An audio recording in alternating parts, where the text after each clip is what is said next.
Eclesiastes, capítulo 3, versículo 11. Nós estamos começando agora um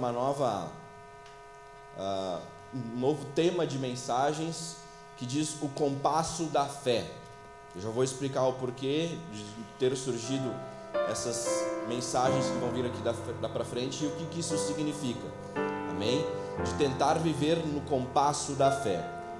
Vou pedir então que você abra comigo lá no livro de Eclesiastes, capítulo 3, versículo 11.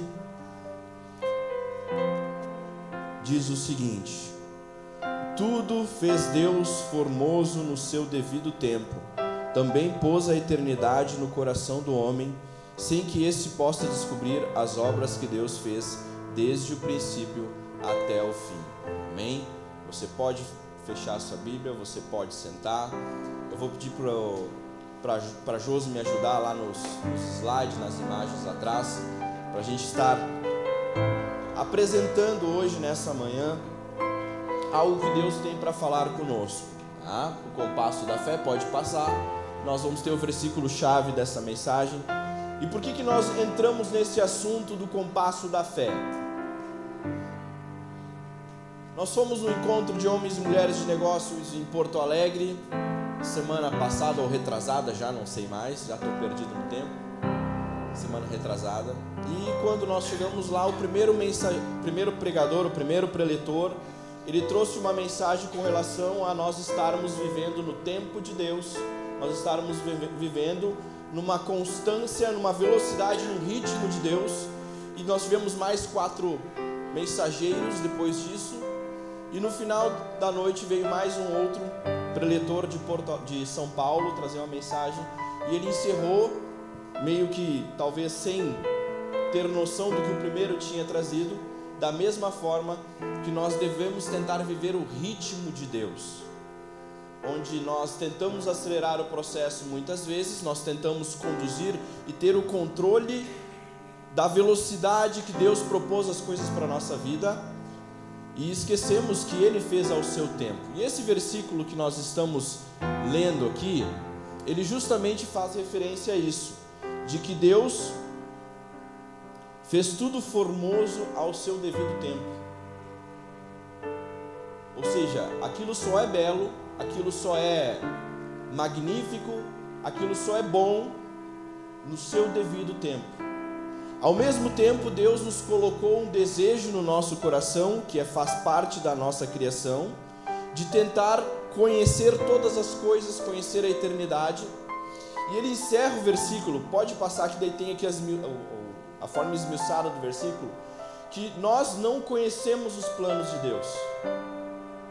Ele criou tudo dentro do tempo dele, na velocidade dele, como ele quer que seja apresentado. Criou dentro de nós uma vontade de conhecer todas as coisas, mas ao mesmo tempo, Deus tem planos tão complexos que a gente não faz a mínima ideia do que está acontecendo. Enquanto eu estou trazendo essa mensagem, a gente não sabe quem está indo para o hospital, quem está saindo do hospital, quem está nascendo, quem está morrendo. A gente não sabe quem vai estar na nossa casa daqui a 2, 3 horas. A gente não tem o controle de nada, sobre o ontem, sobre o hoje, nem sobre o amanhã. E aí, quando a gente tenta viver no tempo, no ritmo de Deus, a gente percebe que a gente falha muito por tentar acelerar o processo. E é justamente esse o teor da mensagem, que nós vamos falar mais uma vez. Eu já preguei algumas semanas atrás sobre propósito, e hoje eu vou esmiuçar um pouquinho mais sobre o propósito. Amém? Vamos lá então? Então pode passar lá. Eu vou esmiuçar o propósito em 3 vertentes diferentes. Deus ele tem a sua assinatura em todas as coisas, sempre, normalmente, a sua imagem e semelhança. Eu tentei colocar mais ou menos dessa forma, para a gente tentar encontrar o nosso propósito com relação à velocidade, local e recursos. Amém? Se a gente fosse entrar na física, né, na teoria da relatividade, ou tentar entrar um pouquinho no que o Einstein utilizava, ele usava muito a expressão tempo, espaço e matéria. Mas eu não vou entrar para o lado da física, eu vou entrar para o lado da bibliologia. Amém? Para nós encontrarmos o nosso propósito, A primeira questão que a gente tem que entender é a velocidade, o tempo, pode passar.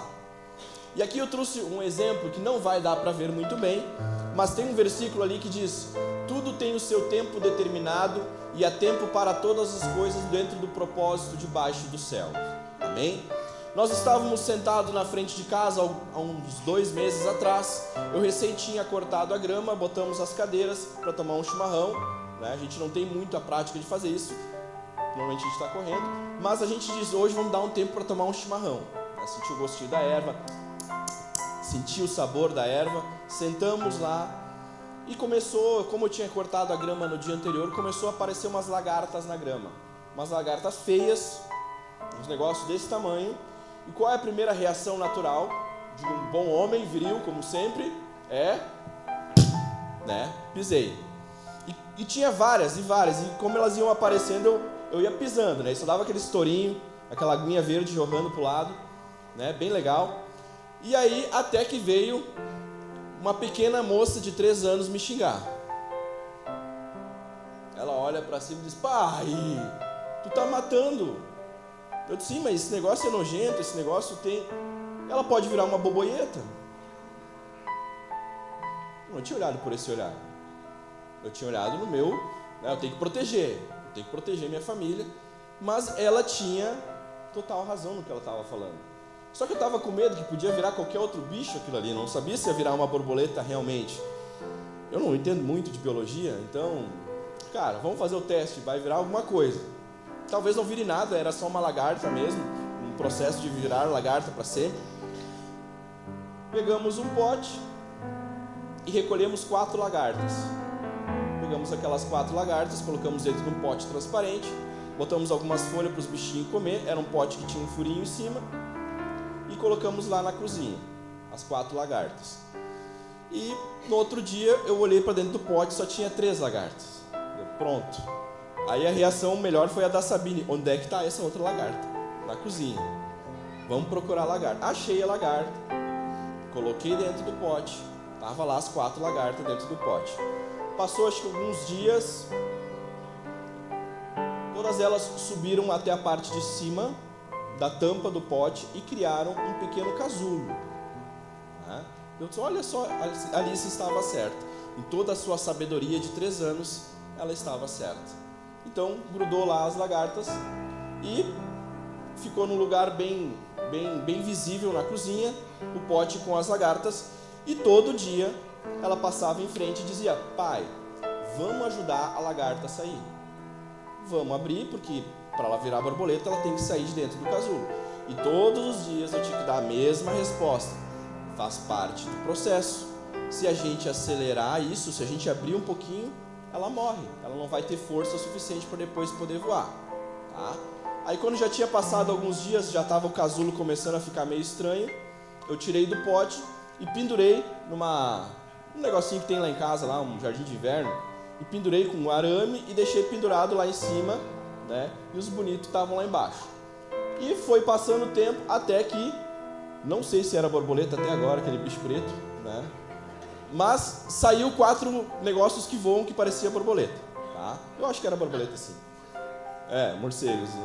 Criamos uma nova espécie, né?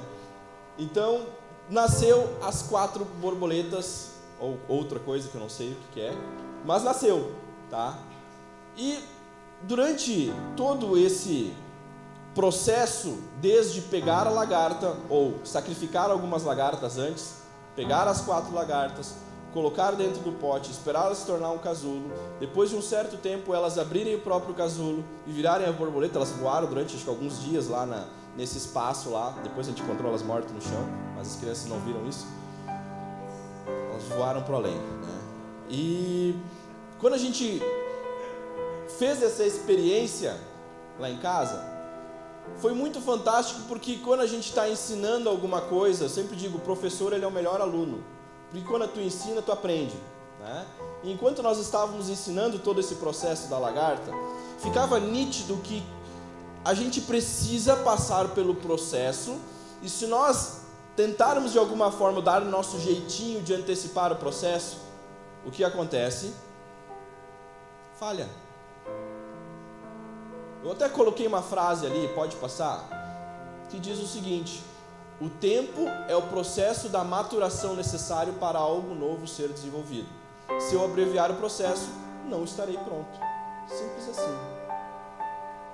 A gente acha que dentro do nosso tempo as coisas devem acontecer. E aí eu vou utilizar uma própria passagem que está lá em Deuteronômio 8:2, que fala sobre o pessoal do Egito, que eles ficaram 40 anos no deserto, pararam, construíram várias coisas, fizeram o tabernáculo, fizeram as leis, tudo aquilo aconteceu lá no deserto, mas eles estagnaram. Não é que eles ficaram andando 40 anos, não pense dessa forma. Eles andaram, botavam suas tendas, ficavam ali, curtiam o local, depois iam para um outro lugar, faziam paradas e ali ficavam bons tempos.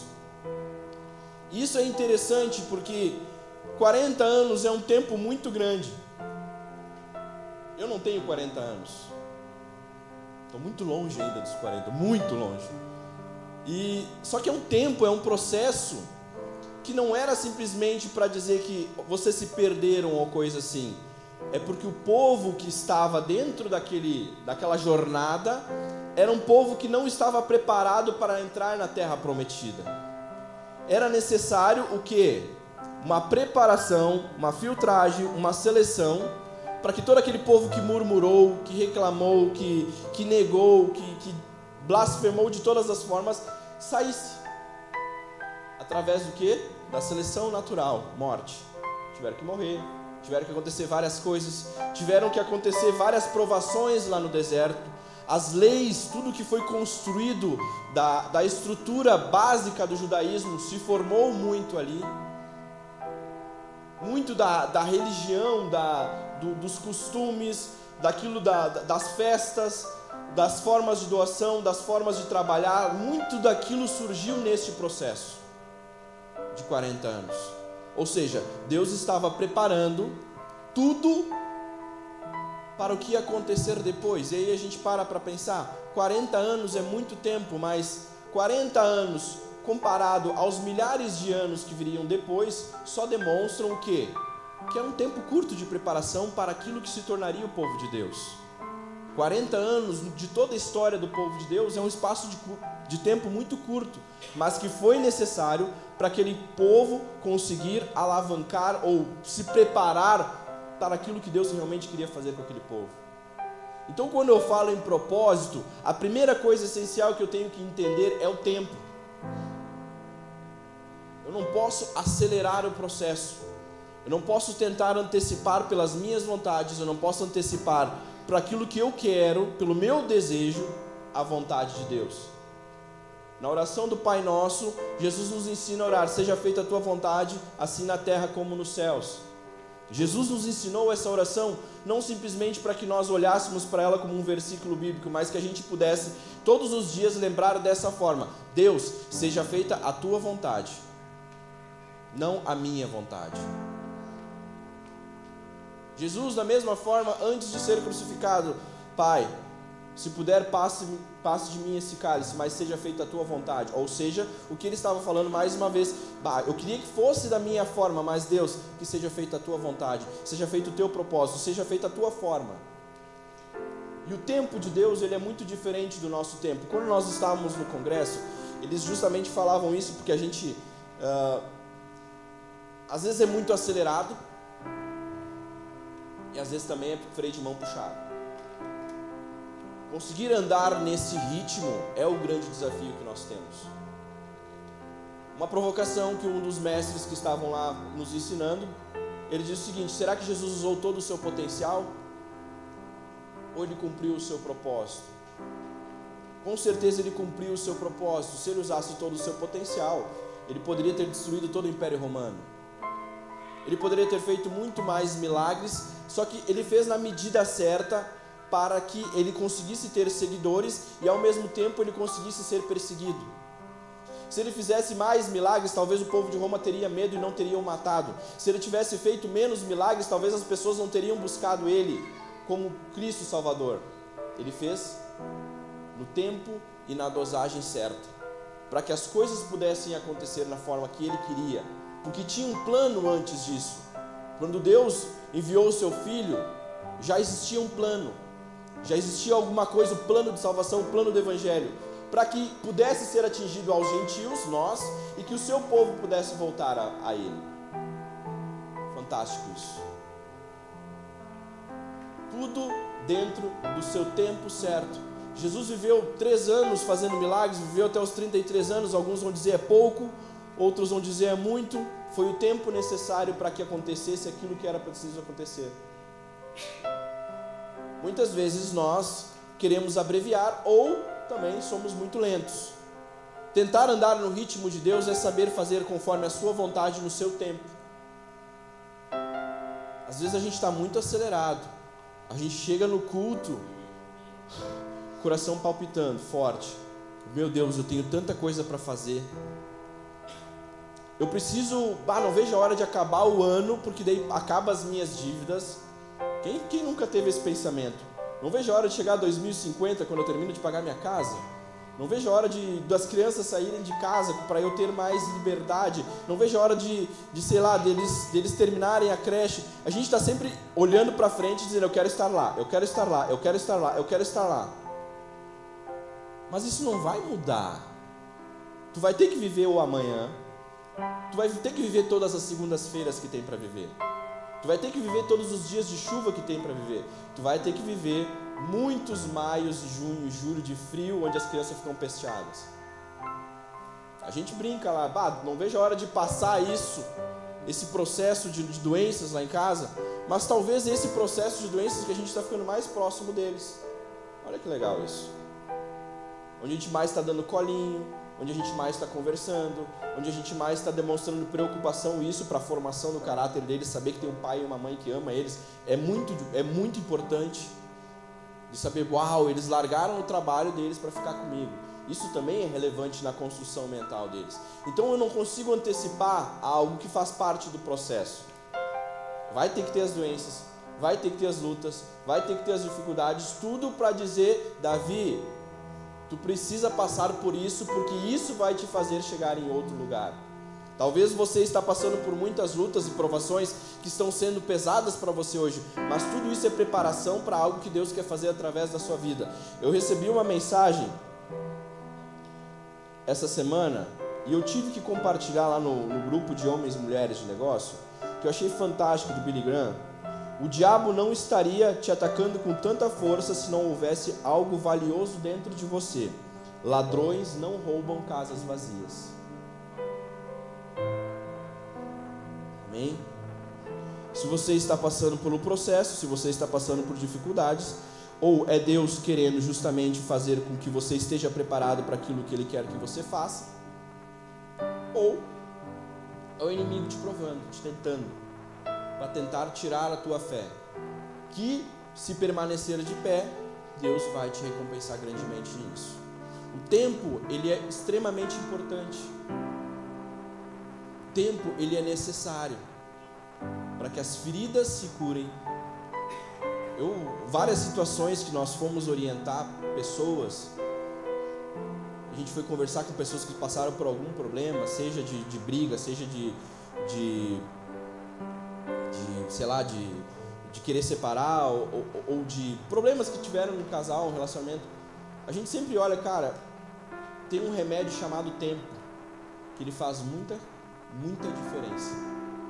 Às vezes o tempo é o necessário para que se cure uma ferida, para que se cure uma mágoa, para que algo aconteça. Então o tempo é extremamente necessário. O nosso propósito, ele está alinhado com o tempo. O segundo, pode passar, é o local. O local é onde você foi chamado, para que você foi chamado. Ali tem uma imagem e vai falar sobre a história de Jonas, que veio a palavra do Senhor a Jonas, filho de Amitai, dizendo: levanta-te, vai à grande cidade de Nínive e clama contra ela, porque a sua malícia subiu até a minha presença. Porém, Jonas se levantou para fugir da presença do Senhor para Tarsis, e descendo a Jope, achou um navio que ia para Tarsis, pegou, pois, a sua passagem e desceu para dentro dele, para ir com eles para Tarsis, para longe da presença do Senhor. Amém? Outra questão de propósito: a primeira é tempo, a segunda é local. A A primeira é saber dar tempo ao tempo, saber que Deus tem um plano e eu tenho que seguir o plano no tempo dele. O segundo é onde. Talvez estar no lugar errado te faz ficar perdido. Deus talvez te chamou para fazer algo em algum lugar e você ainda não tem aceitado isso. Isso também tem a ver com o seu propósito. Deus colocou um desejo muito grande no seu coração de talvez atingir as vidas de algumas pessoas, ou ir para algum lugar, ou estar mais presente na igreja, ou estar mais presente falando com Jesus para alguém, e você não tem feito porque a sua zona de conforto ela é muito mais estável, ela te traz segurança, mas outros lugares, Deus tem uma necessidade que você também esteja lá levando a mensagem.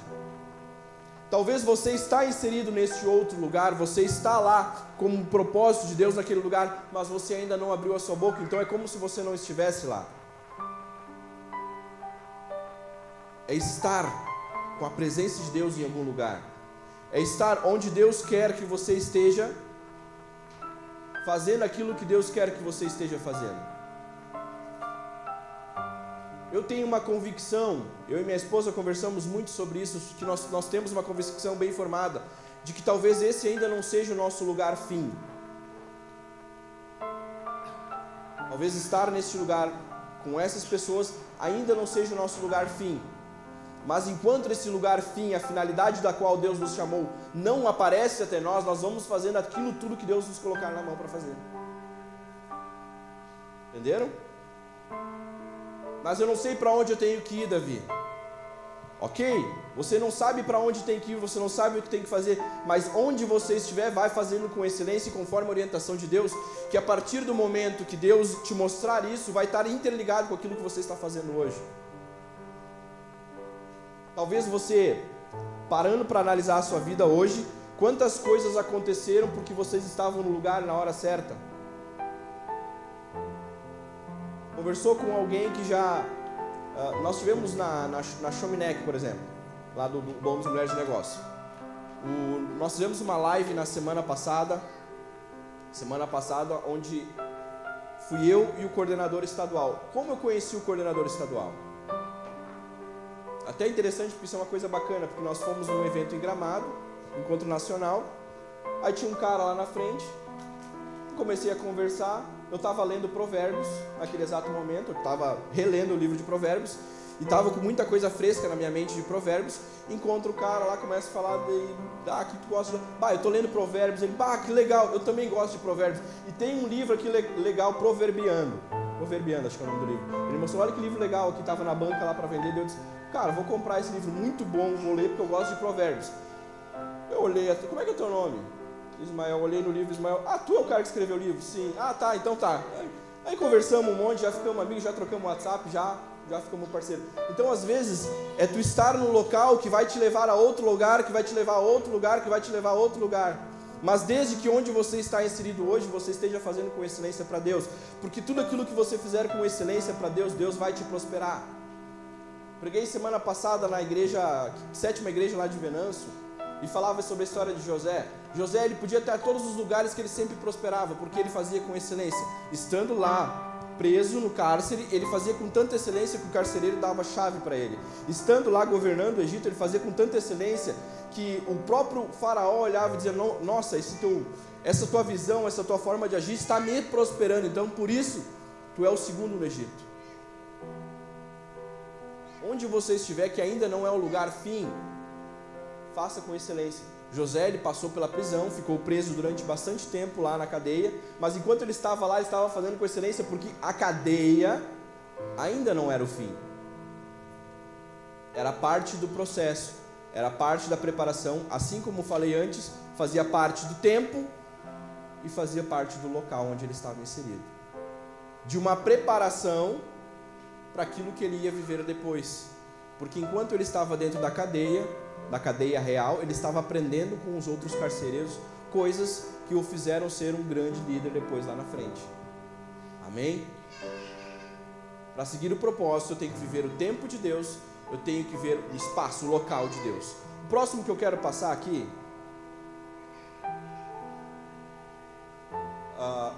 sobre o espaço, onde é o seu chamado, onde ele é necessário, onde você faz falta. tá? Gravem isso aí, pode passar. Recursos. Talvez aqui seja onde as pessoas perdem o seu propósito. Seja o detalhe onde as pessoas mais largam o seu propósito.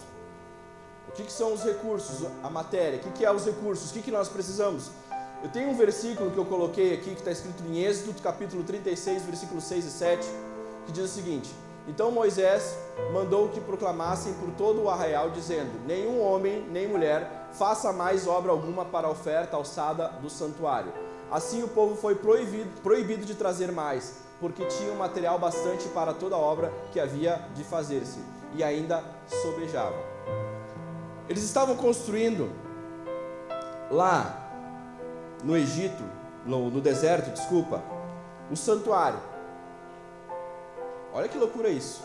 Eles estavam construindo o santuário, Moisés, e aí ele ordenou que quem tivesse ofertas, quem tinha lenha, quem tinha tecidos, quem tinha ouro, quem tinha prata, quem tinha pedras preciosas, quem tinha alguma coisa de estrutura, algum tipo de, sei lá, de ornamentos, doasse para ser construído o santuário. Até aí tudo tranquilo. O povo que tinha saído do Egito, que estava no deserto, começou a fazer as doações. Um doava aqui, outro doava lá, outro doava lá. Começou a doar. E chegou um momento que chamaram Moisés e disse: olha, a gente já tem recursos para construir, ainda vai sobrar um pouco, então vamos fazer um novo decreto. É a primeira vez na Bíblia que fala, né, de uma igreja que ordena que ninguém mais pode fazer oferta. Teve uma ordem naquele momento proibindo que as pessoas doassem. Loucura, né? Por quê? Por que Moisés criou uma ordem proibindo que as pessoas fizessem doações de material e coisas? Porque sobrar um pouco alguma coisa. Agora, desperdício não vem de Deus. Desperdício não é uma coisa aceitável por Deus. Então, a gente acha que quanto mais melhor, quanto mais sobrar melhor. É bom que sobre recursos, é ótimo. Mas para tudo existe um limite também. Ô Davi, tu quer dizer que se eu ganhar na Mega Sena eu tenho que doar metade do que eu ganhei? Não quero dizer isso. Eu quero dizer onde está a tua cabeça, onde está o teu coração. Eu tenho um propósito e Deus me chamou para um propósito de fazer algo totalmente direcionado em alguma comunidade carente. Amém? E para ir nessa comunidade carente, estou criando um exemplo agora. O acesso é muito ruim. São muitos buracos, são muitas valetas. E aí, eu tenho que me deslocar até esse lugar para desenvolver o trabalho. E eu, naquele exato momento, passo em frente uma revenda de carros e vejo lá um carro lindo, maravilhoso, rebaixado, bem baixinho. E digo: isso é a vontade de Deus na minha vida. Isso é a vontade de Deus na minha vida, esse carro rebaixado, esse carro top de linha. Sendo que Deus me ordenou no tempo que eu estivesse lá, no local que eu estivesse lá, mas o recurso que eu estou adquirindo não tem nada a ver com aquilo que Deus me chamou para fazer. Você conseguiu entender como é que era o acesso a essa comunidade?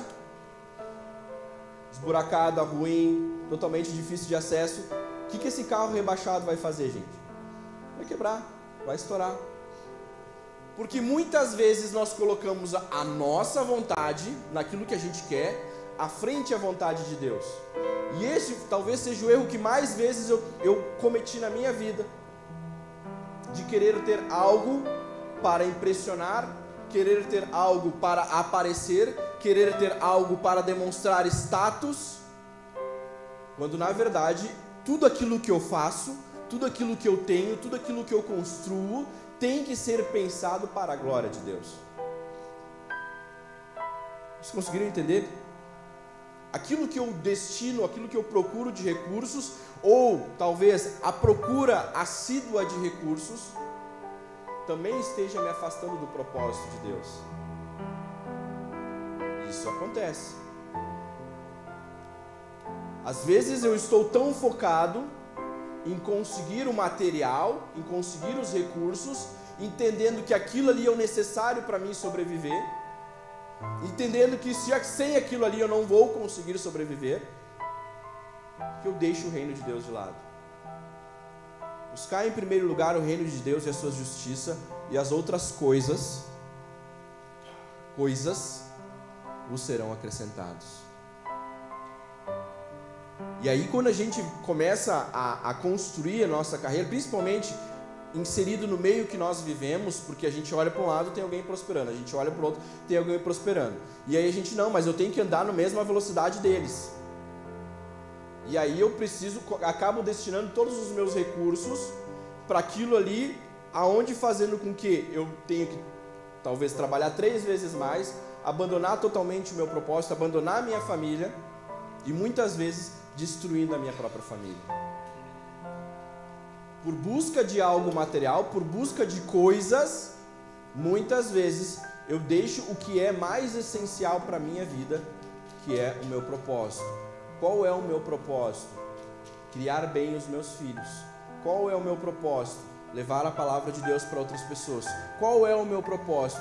Através daquilo que eu aprendi, seja na minha faculdade, seja na leitura bíblica, ajudar a instruir outras pessoas. Eu tenho os meus propósitos bem definidos. Se aquilo que eu vou tentar construir, adquirir, vai contra esse propósito, algo não vai dar certo. Então eu preciso tentar viver no tempo de Deus, eu preciso conseguir viver onde Deus quer que eu esteja e com os recursos também que Deus quer que eu tenha. Talvez, e aí eu faço uma pergunta que talvez para vocês que são dentro da igreja tem uma conotação muito simples, mas se eu for perguntar lá no mundo, vai ter uma resposta totalmente diferente. O que é melhor? Ser um multimilionário, viajar o mundo inteiro, ter todas as riquezas do mundo e ir para o inferno? Ou ter uma vida simples? E ele diga, vida simples não é uma vida ruim. É ter comida, é ter abrigo, é ter agasalho, é ter uma casa e o principal, ter uma família e ir para o céu. O que você prefere? Essa vida simples ou essa vida de milionário? Essa vida simples, né? Talvez isso, para nós que temos os princípios bem alinhados, é fácil de entender, mas lá fora não é isso que é ensinado. O que a gente não entendeu é que essa passagem na terra é simplesmente uma preparação para aquilo que nós viveremos na vida eterna. Uma fasezinha pequena. Que fase que nós estamos passando? A nossa vida é uma fase. Lembra do casulo, da borboleta? A tua vida é um casulo. Se você tentar abrir ele, vai secar e vai cair. Se você experimentar o tempo certo, o espaço certo, os recursos certos, no momento certo ela vai abrir e você vai poder voar para o alto. Glória a Deus. Você entendeu? Você está dentro ali. Se você procurar antecipar aquilo tudo que tem para acontecer, você vai jogar tudo fora. Passa ali a próxima imagem. Eu tentei montar isso aqui, foi essa madrugada. Eu estava sem sono, estava com sono, mas daí quando eu comecei a preparar a palavra, o sono foi embora. Isso acontece. Incomodei o Diego de madrugada, né? Ó, bota lá, salva lá para mim. Deus não gosta de desperdícios. O que você quer é uma necessidade ou uma vontade? Pergunta. É uma necessidade ou uma vontade? O que você almeja te aproxima ou te afasta de Deus? O que você está querendo adquirir aí? Te aproxima ou te afasta de Deus? Te aproxima ou te afasta das coisas de Deus? Te aproxima ou te afasta do local de Deus? Nisso é mais fácil entender o que é propósito.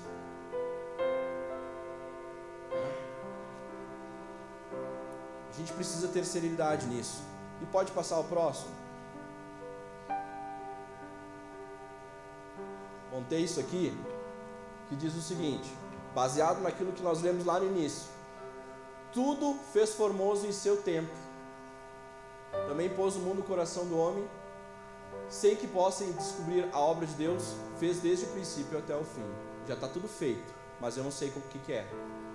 Se eu conseguir alinhar, viver no ritmo de Deus, com o que Deus quer e onde Deus quer, eu consigo viver o centro do propósito.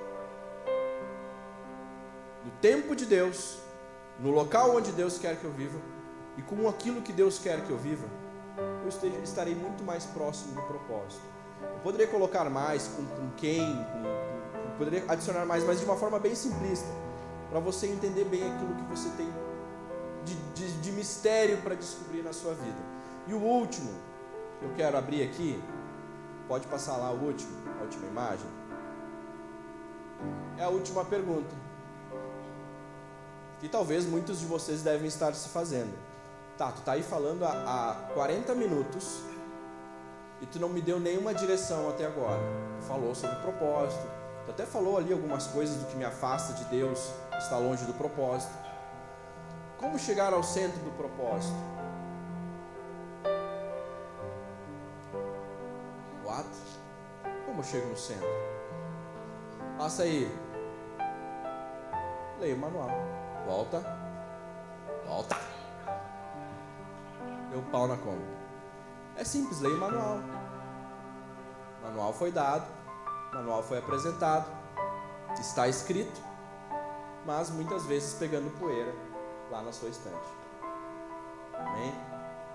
Por que leia o manual?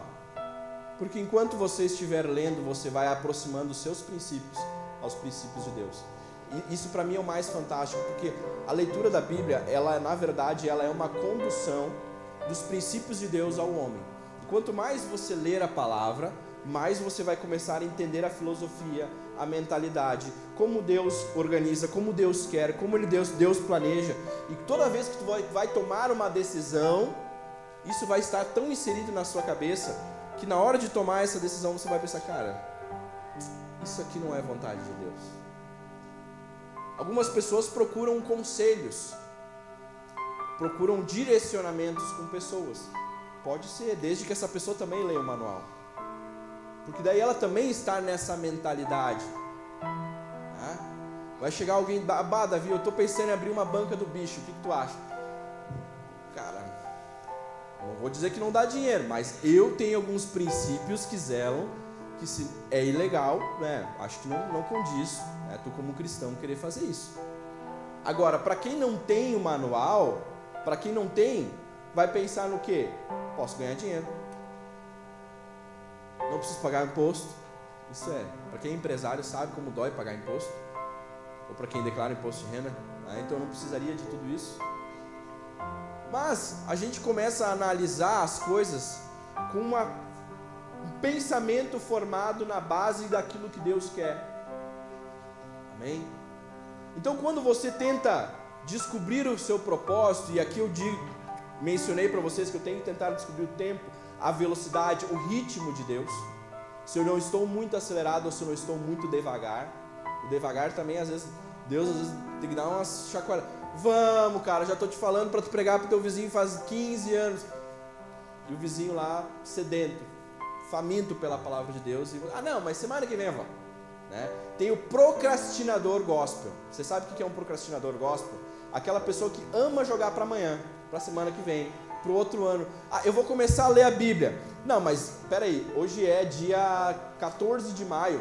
Vamos deixar dia 1º de junho, que daí começa, né, um mês inteiro lendo a palavra. O procrastinador, ele sempre vai ter uma desculpa para empurrar para o próximo dia. Né? Eu tenho muita dificuldade particular e eu luto muito comigo mesmo contra a procrastinação em outras áreas da minha vida. Eu sempre tenho que me perguntar, tu não está procrastinando? Eu tenho um arquivo lá que eu abro todos os dias, onde é que eu tenho meu fluxo financeiro e está bem escrito, Davi, não procrastinar. Porque se eu começar a procrastinar, eu vou empurrando para outro dia. Porque, eu resolvo isso amanhã, o que vai acontecer amanhã? Vai juntar tudo e eu não resolvo nada. Então, se eu conseguir matar um leãozinho por dia, o número de leões vai ser menor depois. Né? Essa é a estratégia. Mas voltando ao propósito,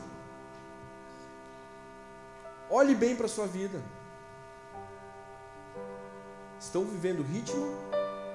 Estou vivendo o local? E estou usando os recursos que Deus quer? Por que eu estou trazendo isso? Talvez no momento eu vou ter que trazer uma mensagem sobre finanças aqui. Quem sofre de ansiedade tem uma tendência muito grande a se endividar. É ou não é? Quem é ansioso sabe do que eu estou falando. Porque o ansioso, ele ganha um dinheiro novo, que veio, sei lá, de um processo, veio do PIS, que caiu na conta. O que ele vai fazer com esse recurso? Ele vai gastar com aquilo que ele não sabia até então que ele precisava gastar. Porque ele criou na sua cabeça que ele precisa, ele tem o desejo. Eu não vivo sem isso. Até 5 minutos atrás vivia, antes de pingar o dinheiro na conta. E esse perfil de pessoa, ela sempre vai estar endividada. Por quê? Porque a sua ansiedade, a sua vontade de ter coisa é muito mais acelerada daquilo que você tem a capacidade de conseguir recurso. Isso são pessoas que estão vivendo muito aceleradas no seu tempo, no propósito. Amém? E isso gera endividamento, gera estresse, gera outros problemas de saúde que pode gerar. Por quê? Porque tu não conseguiu viver. Cara, calma. Vamos viver no time, vamos esperar as coisas acontecerem e vamos ver se é a vontade de Deus primeiro. Que Deus possa nos usar de uma forma melhor. Amém? Se coloque de pé.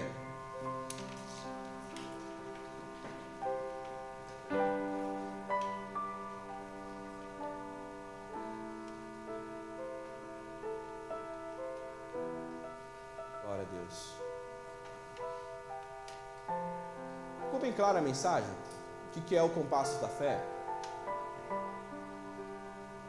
Eu já tinha trazido aquela linha que me mostrava o meu afastamento do propósito. Hoje eu esmiucei um pouquinho mais. E tem como esmiuçar mais ainda.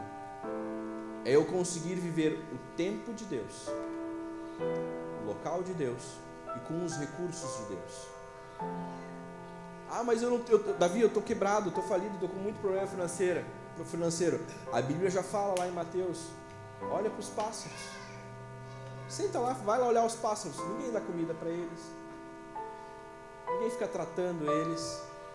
Eles não morrem de fome. E estão voando, livre, passeando. Porque há um Deus que o conforta e que o protege. Talvez para alguns a palavra que eu tenho que dizer é desacelera um pouco. Pisa no freio. Um amigo meu, sou muito próximo, ele teve uma crise de estresse uns dias atrás. Ele ficou 30 dias. Ele tem uma profissão muito parecida com a minha. Ele é consultor financeiro também. A gente faz alguns trabalhos em comum. Ele é professor numa universidade, não é aqui em Lajeado, em outra universidade. E ele disse: Davi, eu tive uma crise de pânico. Eu simplesmente pirei. Procurei psiquiatra, procurei psicólogo. Durante 7 dias, eu saía de manhã também de casa. Se eu visse o meu celular, eu via o meu notebook, eu tinha ânsia de vômito por causa do estresse. Durante 7 dias, eu levantava de manhã cedo, eu ia até a praça principal da cidade e ficava lá sentado observando. Eu disse: cara, como assim? Como é que não me falou isso? Durante 7 dias, eu acordava todas as manhãs, sentava, ia até uma praça e ficava olhando os pássaros, olhava os pombos, olhava as crianças, olhava as pessoas passando, porque minha cabeça surtou. E daí ele disse, logo eu pensei em ti, Davi, porque a gente faz a mesma coisa, a gente compartilha de alguns problemas em comum. Ele disse: Davi, talvez tu vai passar pela mesma coisa. Eu disse: não. Eu expliquei, né? Falei da fé, falei como Deus me fortificava, como me fortalecia. Mas independente disso, Davi, pisa no freio. Agenda ocupada é sinônimo de importância, diz o mundo. Mas não é para ser assim. A gente tem que saber andar no ritmo. Nem muito rápido e nem quase parando. Amém? Isso é viver o compasso de Deus. Tenha um momento para a sua família, tenha um momento na sua casa, tenha o seu momento de leitura, tenha o seu momento do chimarrão, tenha o seu momento de simplesmente não fazer nada. O que tu vai fazer hoje? Às vezes a gente combina: o que nós vamos fazer tal dia? Nada. E a gente espera a semana inteira pelo dia do nada. Cara, é fantástico aquele dia do nada, a gente senta no sofá, bota um filme. O que nós vamos fazer agora? Nada. Ah, Davi, mas tu podia estar ajudando alguém. Não, eu estou me ajudando. Estou nos ajudando, né? Porque a gente precisa do dia do nada. Se você não tem mais o dia do nada na sua vida, se preocupe. Você precisa ter o dia do nada. E se todo dia é dia do nada, também se preocupe, tá? Tem que ter alguma coisa para fazer também, tá? Isso é viver no ritmo de Deus. Vamos orar um pouco. Senhor Deus, muito obrigado por esta manhã, onde nós compartilhamos este momento com os nossos irmãos. Tentamos aprender juntos aqui, Pai amado, a tentar viver mais no Teu propósito, viver mais no Teu ritmo. Viver, Pai amado, nesse mundo louco que a gente vive, no ritmo desse mundo louco, não vai nos levar a lugar nenhum. Precisamos olhar para Ti, olhar para o tempo que nós precisamos ter para todas as coisas. Precisamos olhar onde nós estamos indo, quais lugares nós estamos frequentando durante a nossa semana, estar no lugar certo, com as pessoas certas, ó Pai. E precisamos também analisar aquilo que nós estamos buscando de recursos, de materiais, para não vivermos, Pai amado, correndo atrás de uma máquina que nós nunca vamos alcançar. Por isso, Pai amado, eu te peço, esteja em nossas vidas todos os dias e que nós possamos estar contigo com excelência em todo o tempo. É o que eu te peço e te agradeço, em nome de Jesus. Amém e amém.